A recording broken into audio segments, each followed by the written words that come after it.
Hello everyone, my name is Philip Sipik, and today I'll present an overview of General Electric, mainly focusing on data from its most recent 2024 annual report. Um, I chose GE because it has been a global industrial leader for decades now, and it's currently in the midst of a major restructuring, including spin-offs of its healthcare and energy businesses. So let's get started. GE is officially incorporated in the state of New York. It's a household name with a long history that stretches back to Thomas Edison. And over the years, GE has diversified into multiple industries, but now it's mainly focusing on aerospace, power, and renewable energy. GE designs and manufactures jet engines, turbines, and various industrial products.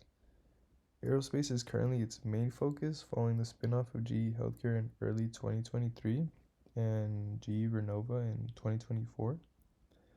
The company does also provide power and renewable energy solutions, but its largest revenue segment now is clearly aerospace.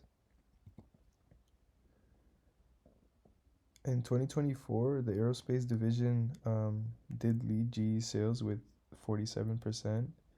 Um, Second was power and renewable energy solutions coming in at 32% of the sales. And at third, we have healthcare technologies coming in at 17% of the sales. The total assets in 2024 for GE were 140 million.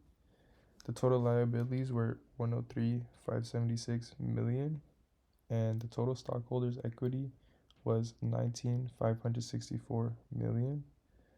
Um, these numbers reflect GE's new structure after spinning off into certain businesses.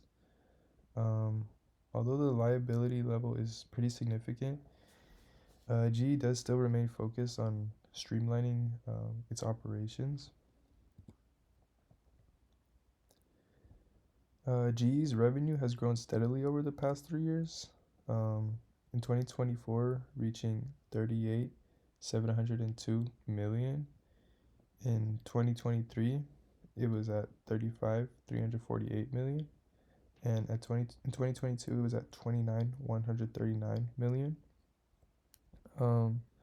The growth is largely fueled by strong sales of equipment and services, particularly in aerospace.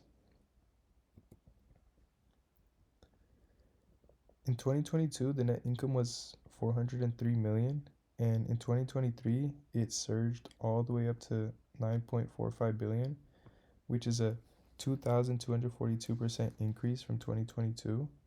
Um, the main reason for the jump is improvements in core businesses and some spin-off impacts.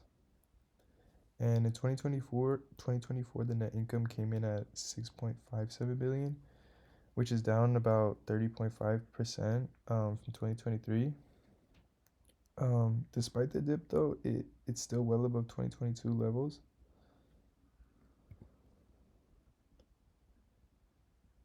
GE's working capital is 3.24 billion, meaning they have more current assets than current liabilities.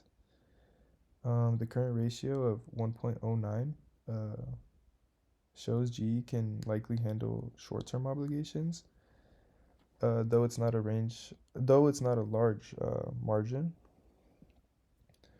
So for an industrial giant, a ratio near one is not unusual to see. This is because they often operate with significant payables and inventories. And some competitor comparisons um, are Siemens and Honeywell, which are also multinational industrial and tech giants. Their current ratios are slightly higher than GE's, around 1.2 for Siemens and 1.4 for Honeywell, giving them a bit more short-term liquidity. GE's ratio, though, still remains in a reasonable range and pretty competitive. And some key takeaways is GE has been reshaping itself around aerospace and energy. From these financials, it's clear that 2023 was their standout year. Um, in 2024, they were more stable, even though it was lower. Um, with a positive working capital and a reasonable current ratio, GE has positioned themselves to manage their short-term commitments better. So yeah, thank you for listening.